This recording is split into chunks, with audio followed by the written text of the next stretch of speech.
성경 말씀은 요한계시록 2장 8절에서 11절까지 말씀입니다. 우리 말씀 한 절씩 교독하고요. 마지막 절은 합독하도록 하겠습니다. 서머나교회 심부름꾼에게 이렇게 써보내라. 처음이며 마지막이요 죽으셨다가 살아나신 분이 이렇게 말씀하신다. 나는 내가 당한 환난과 궁핍을 알고 있다. 그런데 사실 너는 부요하다. 또 자칭 유대 사람이라는 자들에게서 내가 비방을 당하고 있는 것도 나는 알고 있다. 그러나 사실 그들은 유대 사람이 아니라 사탄의 무리다. 내가 장차 받을 고난을 두려워하지 말아라. 보아라, 악마가 너희를 시험하여 넘어뜨리려고 너희 가운데서 몇 사람을 감옥에다 집어넣으려고 한다. 너희는 열흘 동안 환난을 당할 것이다. 죽도록 충성하여라. 그리하면 내가 생명의 면류관을 너에게 주겠다. 귀가 있는 사람은 성령이 교회들에게 하시는 말씀을 들어라. 이기는 사람은 둘째 사망의 해를 받지 않을 것이다. 아멘. 요한계시록은 요한이 말하는 계시를 기록한 것이 아니라 주님이 요한에게 보여주신 환상과 그리고 들려주신 약속의 말씀을 기록해 놓은 말씀이 요한계시록입니다. 그리고 이 요한계시록의 중심 주제는 예수 그리스도의 재림입니다. 다시 오시는 그 주님에 대해서 말씀하고 있어요. 부활하시고 승천하신 주님께서 이 세상에 다시 오신다라고 하신 그 재림의 약속은 반드시 이루어질 것인데 그 재림의 주님을 우리가 어떤 믿음으로 맞이할 것인가, 이것을 요한을 통해서 우리에게 가르쳐 주십니다. 우리가 오늘은요, 지난주 이제 목사님을 통해서 나눠주셨던 에베소 교회에 이어서 두 번째 교회인 서머나 교회에 대해서 우리가 말씀을 같이 묵상하고요, 또 성령께서 깨닫게 하신 은혜를 함께 나누려고 합니다. 바라기는 오늘 주님 앞에 나와서 우리가 함께 예배하는 저와 여러분이 귀 있는 자가 되어서 성령께서 하시는 말씀을 깨닫게 되시기를 주님의 이름으로 축원합니다. 우리가 서머나 교회를 알기 위해서는요, 먼저 서머나라고 하는 도시에 대해서 알 필요가 있어요. 성경에 서머나라는 이름은요, 몇 번 나올까요? 네. 유일하게 나오고 있는 곳이 바로 이 요한계시록에만 나오고 있습니다. 성경 그 어디에도 서머나라고 하는 지역이, 또 그 교회 이름이 소개된 적이 없어요. 이 서머나는요, 현재 터키의, 지금 뭐 튀르키예라고도 부르죠. 그 터키의 이즈미르라고 하는 그 도시가 바로 서머나입니다. 그래서 아마 이 성지 순례를 가신 분들은 이 지역을 또 방문하게 되기도 합니다. 서머나는요, 에베소에서 북쪽으로 한 60km 정도 떨어져 있는 항구 도시예요. 이 터키에 여러 지방이 이렇게 나눠져 있는데 그 중에 하나의 지방의 이름이 아시아 지방이거든요. 그 아시아 지방의 제2 도시입니다. 그러니까 많은 것이 발달해 있던 도시였어요. 이 지역에는요, 파고스라고 하는 그 산이 아주 우뚝 서 있습니다. 산 정상에서부터 이제 빙글빙글 돌면서 내려오는 큰 길이 있는데요, 그 길의 이름이 뭐냐면 황금의 거리라고 불렸어요. 왜 황금의 거리라고 불렸냐면 이 길을 따라서요, 이 서머나 지역에 많은 신전들이, 그 길을 따라서 신전들이 지어졌어요. 근데 그 신전들이 얼마나 아름답고 휘황찬란하게 지어졌겠습니까? 그러니까 이 산을요, 이 서머나의 저 해안가에서 좀 멀리 떨어져서 저 산을 바라보게 되면 마치 사람의 머리에 아름다운 면류관을 쓰고 있는 것처럼 보일 정도로 그렇게 화려하게 지어져 있습니다. 그래서 이 서머나의 또 다른 별명이 아시아의 면류관이다, 그런 별명도 붙여졌어요. 또 서머나는요, 어떤 도시보다도 이 로마의 굉장히 충성도가 강했던 도시입니다. 이 도시는요, BC 195년에 로마를 위해서 로마 여신에게 신전을 지어가지고 봉헌했어요. 그만큼 이 로마의 충성을 일찍부터 보여주고요.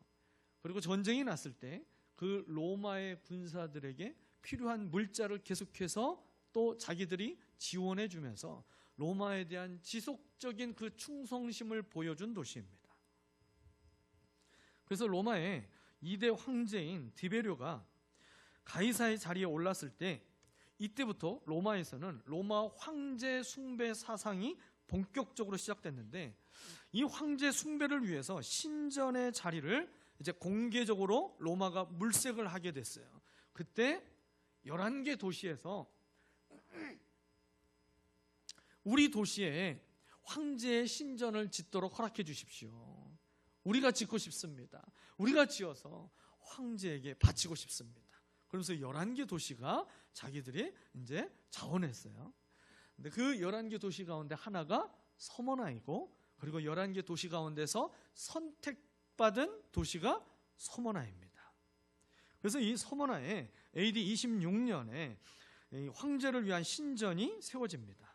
그러니까 이 서머나는요, 황제 숭배의 중심 도시였어요. 거기에다가 이 서머나에도 많은 유대인들이 살았는데요. 이 주 70년에 로마의 티토 장군에 의해서 예루살렘이 완전히 초토화가 되게 되잖아요. 그러면서 그곳에 살고 있던 모든 유대인들이 다 흩어져서 살아가게 되는데, 그때 이 서머나 지역에도 많은 유대인들이 더 들어와서 살게 됐어요. 유대인들은 저들의 공동체를 형성하게 되면 그곳에 항상 회당을 짓고요, 그 회당에서 율법을 항상 나누고, 그리고 유대주의 사상으로 서로가 하나가 되어서 같이 유대교의 전통을 계속 이어가는 사람들이었죠. 유대주의 사상으로 저들이 단단하게 하나가 됐다는 얘기는 다른 말로 뭐냐면, 기독교에 대해서 아주 적대적인 그 감정이 상당히 많았던 도시가 이 서머나였다라는 겁니다. 그러니까 서머나는 어떤 도시입니까? 우상의 신전이 가득한 곳이었고요, 황제 숭배의 중심 도시였고요, 그리고 유대주의 사상으로 기독교에 대한 박해와 핍박이 강했던 도시였어요. 여러분, 그런 서머나에 교회가 세워졌다라는 겁니다. 그리고 그 서머나 교회는요, 그저 그런 교회도 아니었어요. 오늘 이 소아시아에 있던 7교회 가운데 예수님께 칭찬만 받은 교회가 딱 2교회가 나오거든요. 칭찬만 받은 교회, 이 서머나 교회와 빌라델비아 교회예요. 4개 교회는 칭찬도 받고 책망도 받은 교회예요. 그리고 딱 한 교회, 이 교회는 책망만 받은 교회. 맨 마지막에 나오는 라오디게아 교회는 책망만 받은 교회잖아요. 제가 말씀을 준비하면서 우리 교회는 어디에 더 가까울까? 어디에 더 가까울까? 칭찬만 받은 교회에 우리 교회는 가까울까? 아니면 칭찬거리도 있고 책망거리도 있는 교회에 우리는 더 가까울까? 아니면 우리 교회는 책망만 받는 교회는 아닐까? 두렵고 떨림으로 그렇게 하나님께 묻는 시간도 갖게 됐어요. 여러분, 말씀을 들으면서 우리가 이 서머나를 좀 더 많이 우리의 가슴에 품었으면 좋겠어요. 그리고 저와 여러분이 서머나가 됐으면 좋겠어요. 아니, 서머나 교회가 되어졌으면 좋겠습니다. 여러분, 그래서 말씀을 들을 때 이렇게 들었으면 좋겠어요. 지금 내 뜻이 하나님의 뜻에서 머나 지금 우리 교회는, 우리 교회의 모습이 천국의 모습에서 머나? 여러분, 이 서머나에 대해서 한번 깊이 계속해서 놓치지 않고 생각하면서 말씀을 듣게 되면 하나님께서 저와 여러분을, 우리 교회를 하나님이 칭찬만 하시는 서머나 교회와 같이 하나님이 우리 교회를 그렇게 붙잡으시고 사용하실 줄 믿습니다. 서머나 교회는 그렇게 주님께 칭찬받은 가장 충성스러운 교회로 인정받았습니다. 그러면 이런 서머나에 어떻게 교회가 세워졌을까 굉장히 궁금하게 되잖아요. 안타깝게도 이 서머나 교회가 세워진 이야기가 성경에는요 명확하게 기록된 곳이 없습니다.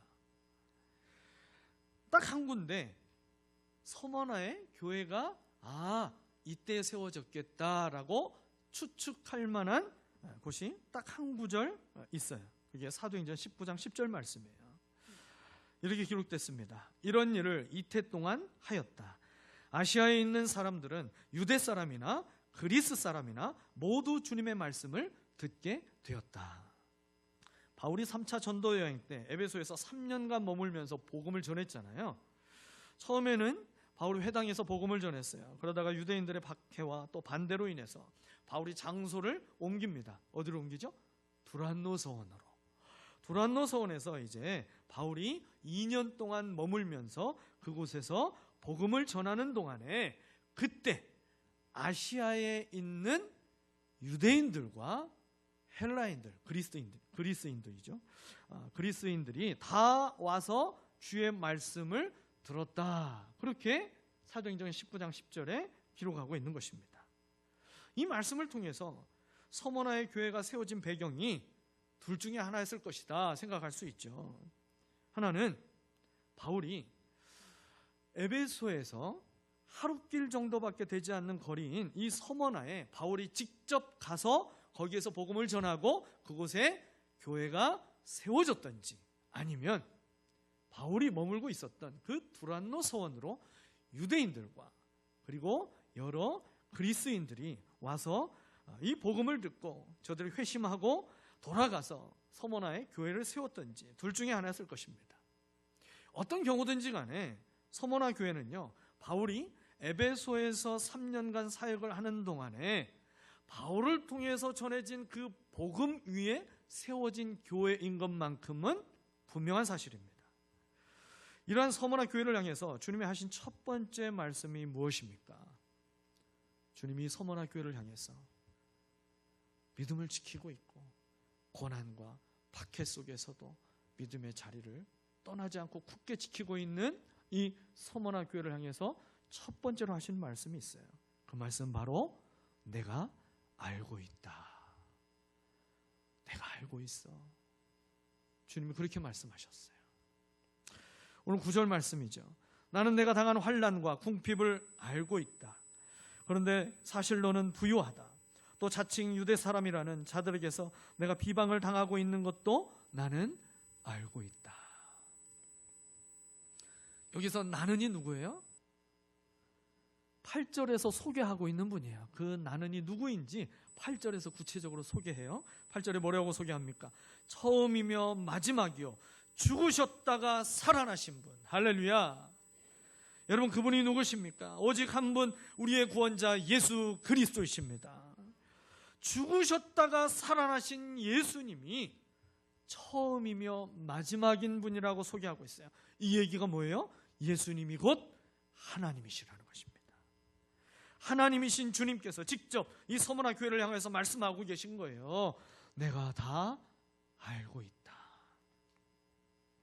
여러분, 이 말이 핍박과 그리고 고통 가운데 있었던 이 서머나 교회 성도들에게 얼마나 큰 위로가 되었을까요?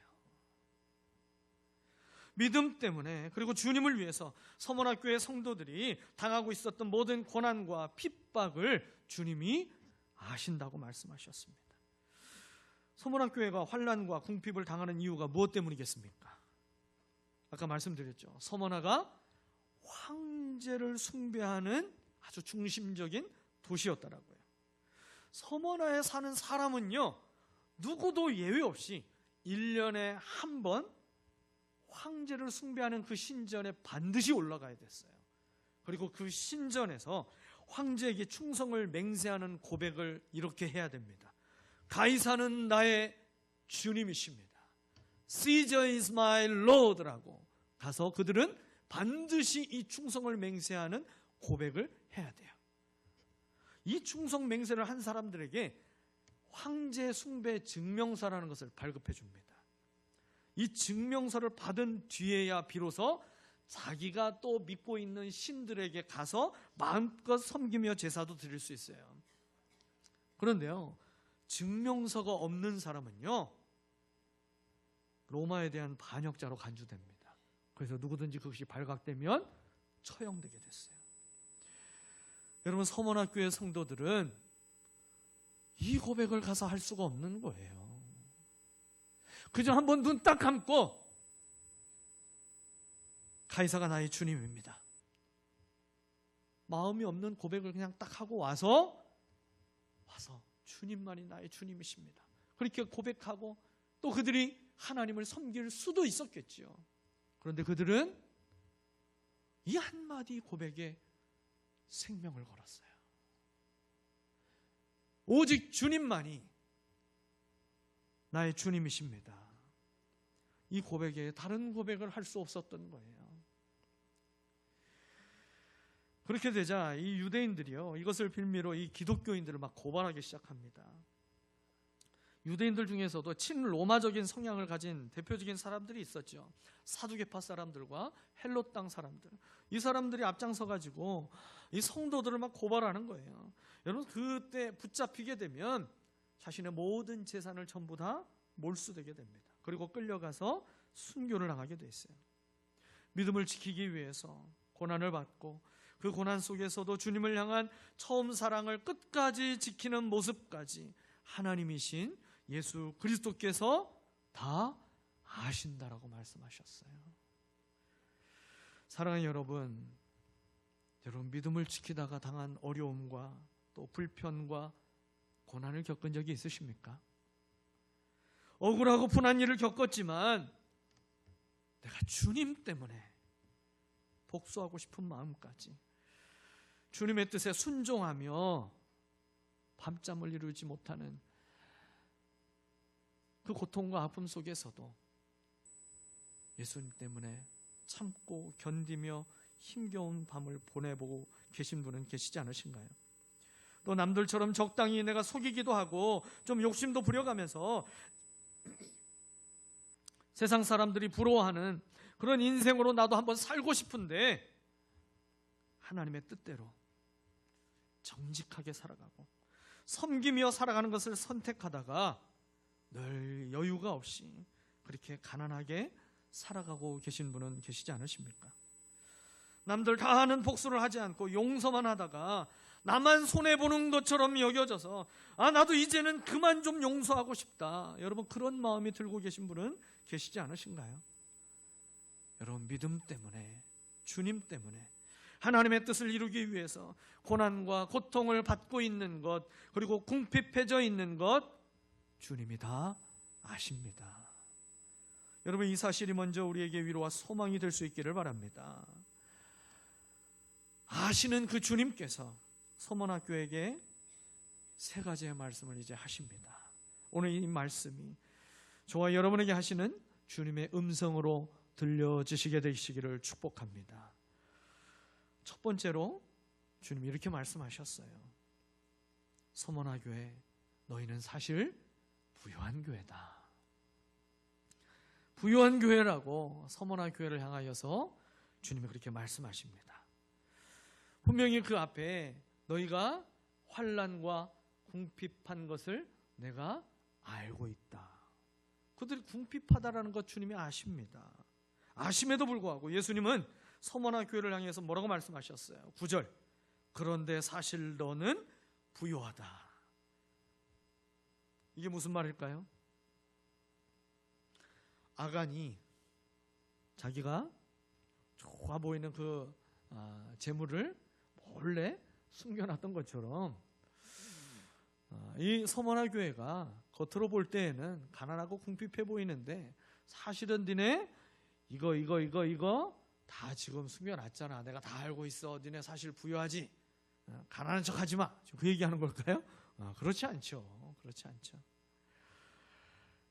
실제 서문학교회 성도들은요, 핍박으로 인해서 가난했습니다. 이 서문화라고 하는 지역 자체가 아주 풍요로운 도시였어요. 그 도시에서 살고 있다라고 한다면 그러면 그곳에서 그들이 결코 가난하게 살지 않았을 거예요. 그런데 오늘 저들은 이 예수 그리스도를 믿는 것 때문에 환난과 궁핍에 처해 있었고요.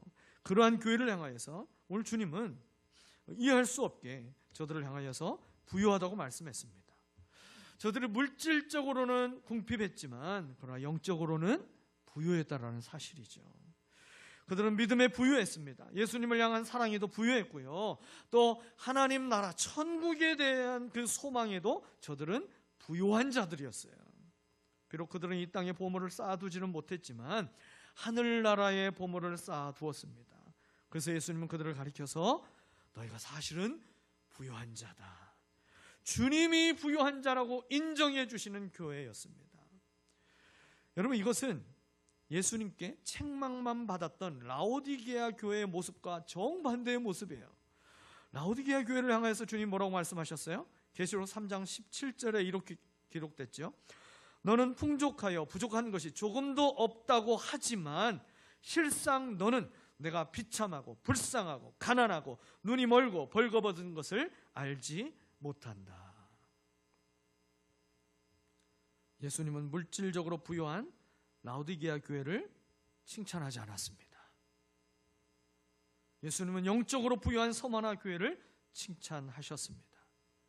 주님 보실 때에는요, 가난한 부자도 있고요, 또 부유한 빈자도 있는 거예요. 그 기준이 주님이 되어서 주님이 인정하시는 부유한 자가 될 수 있기를 소망합니다. 간절히 바라기는 우리 교회와 모든 성도들이 서머나 교회처럼 영적으로 부유한 자, 하나님에 대하여 부유한 자가 되어서 예수님의 칭찬을 받게 되시기를 축원합니다. 두 번째로 주님이 이렇게 말씀하십니다. 두려워하지 말아라. 서머나 교회야, 내게 장차 또 고난이 오게 될 것인데 두려워하지 말아라. 두려워하지 말아라. 예수님은 서머나 교회가 지금도 환난과 궁핍과 유대인의 회방으로 인해서 극심하게 시달리고 있는 사실 잘 알고 계십니다. 아마 이 말씀을 서머나 교회 성도들도 참 그대로 받아들이고 순종하기 쉽지 않았을 것 같아요. 지금도 이 고난과 환난과 궁핍으로 인해서 너무너무 힘든데, 그런데 앞으로 그 고난이 계속되고 더 심해질 것인데 그것을 지금 주님이 말씀하고 계신 거예요. 지금도 감당하기 어려운데 앞으로도 계속 고난이 있게 된다고요? 그럼 저 주님 믿는 거 그냥 저 내려놓고 싶어요. 이 고난을 내가 어떻게 더 견뎌요? 여러분, 그런 마음이 들지 않겠습니까? 그런데 주님은요, 이 서머나 교회 성도들에게 그저 막연한 희망을 심어주지 않았어요. 괜찮아, 걱정하지 마, 별일 없을 거야, 이제 곧 모든 것들이 다 끝나게 될 거야. 여러분, 그렇게 막연한 희망으로 그들을 위로하지 않으셨습니다. 예수님은 정반대로 말씀하셨죠. 서머나 교회가 장차 받아야 할 고난이 있다라고 말씀하셨어요. 여러분, 사실 주님을 믿고 따르는 자는요, 누구나 주님이 세상에 의해서 고난을 당하셨던 것처럼 고난을 당하게 돼 있어요. 예수 믿고 꽃길을 걸어가기를 기대하고 계시죠? 꽃길 수준이 아닌 황금길을 하나님은 우리에게 예비하셨어요. 그러나 그 길을 걷기 전에 우리가 꼭 통과해야 될 한 가지 길이 있어요. 그것이 주님의 십자가를 지고 가는 고난의 길이라는 것입니다. 왜 그렇습니까? 악은 선을 미워하고 어둠은 빛을 싫어하기 때문입니다. 예수님은 서머나 교회가 장차 받아야 할 고난의 내용과 그리고 고난의 목적과 고난의 기간을 차례대로 말씀해 주셨어요. 고난의 내용을 보니까 이렇게 말씀하셨죠. 장차 마귀가 서머나 교회 가운데 몇 사람을 옥에 던져 넣을 것이다. 이 서머나 교회가 큰 환난을 겪게 되는데, 그런데 그 가운데 모든 성도가 다 옥에 갇히는 것이 아니라 몇 사람이 옥에 갇힌대요.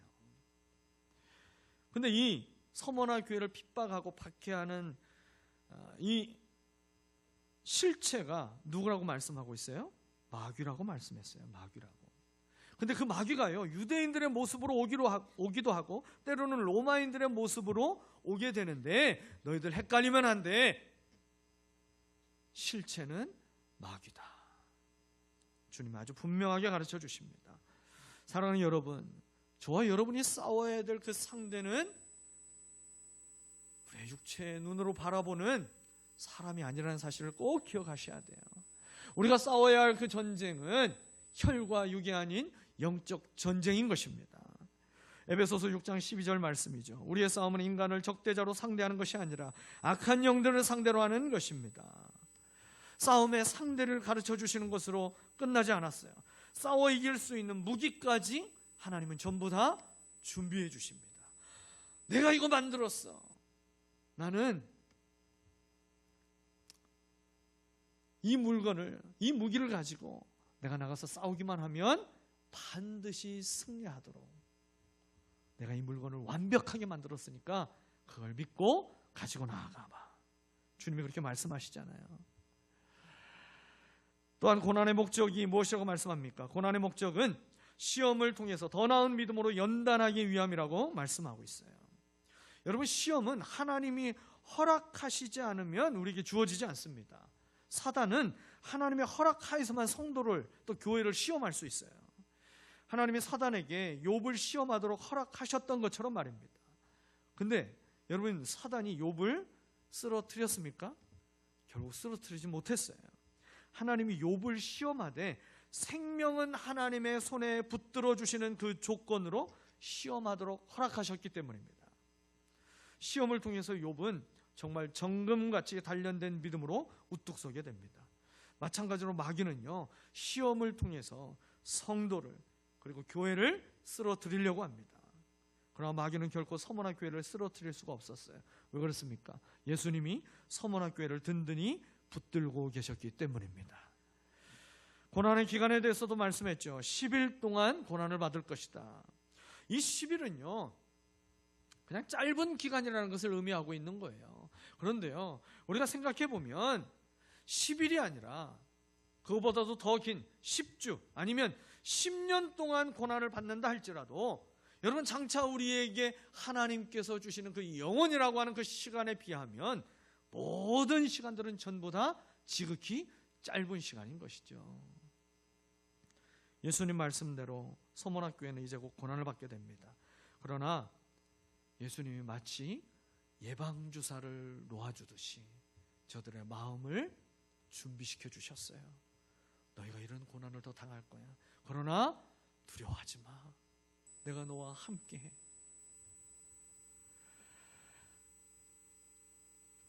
서머나 교회는 고난을 피하지 않고 정면으로 돌파하게 됩니다. 그리고 더욱 정금 같은 믿음으로 나아가서 주님께 칭찬받는 교회가 됩니다. 시편 기자는 이렇게 말씀했어요. 시편 27편 1절. 여호와는 나의 빛이요 나의 구원이시니 내가 누구를 두려워하리요. 여호와는 내 생명의 능력이시니 내가 누구를 무서워하리요. 시편 23편 4절입니다. 내가 사망의 음침한 골짜기로 다닐지라도 해를 두려워하지 않을 것은 주께서 나와 함께 하심이라. 아멘, 아멘. 여러분, 장차 당할 환난을 이기는 비결은 두려워하지 말아라 라고 말씀하신 그 주님을 절대 신뢰하는 것임을 믿으시기를 바랍니다. 이 말씀을 하신 분이 어떤 분이에요? 죽으셨다가 살아나신 분이에요. 우리를 죽도록 내버려 두시는 분이 아니라 우리가 그 고난 때문에 심지어 우리의 생명이 끝날지라도 다시 부활하게 하셔서 하나님의 영광에 참여하도록 우리에게 영원한 생명을 약속하신 분이 우리에게 말씀하시는 것입니다.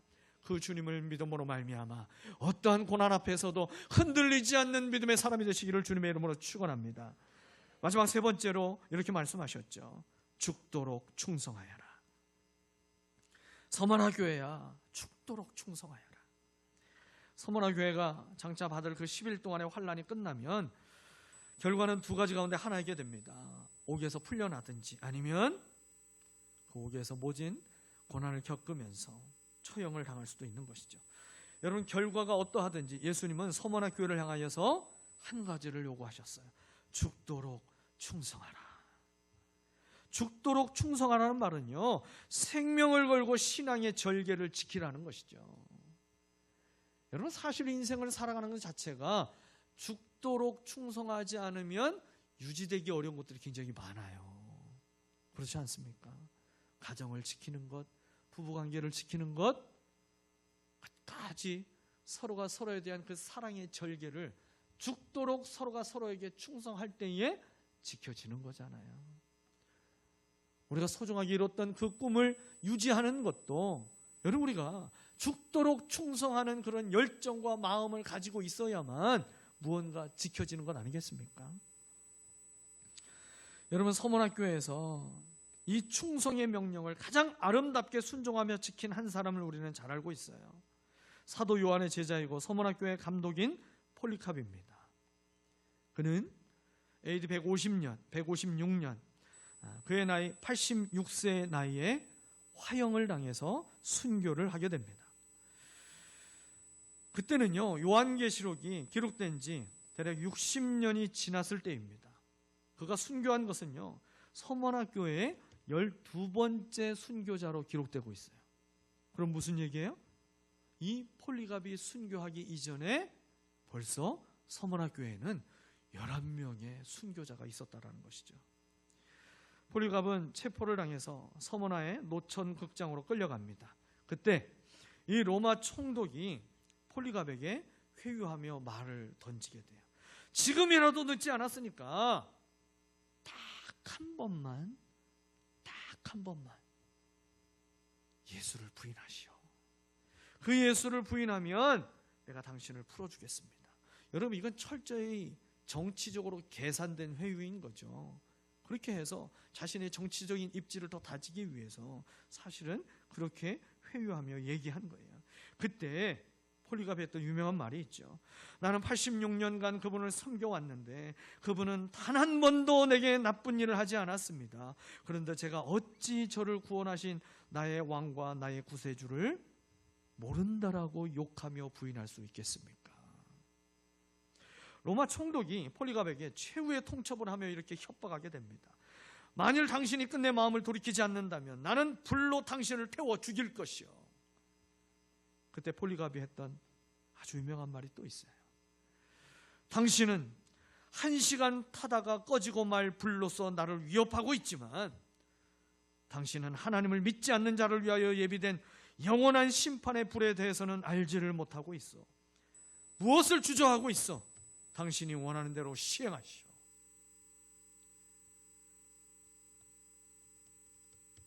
여러분, 이 폴리갑이 순교를 당하던 그날은 안식일이었습니다.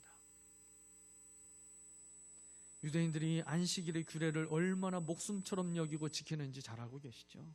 그런데요, 유대인들이 이 안식일의 규례를 어기면서 폴리갑을 태워 죽일 그 나무 장작을 자기들의 손으로 들어서 날랐어요.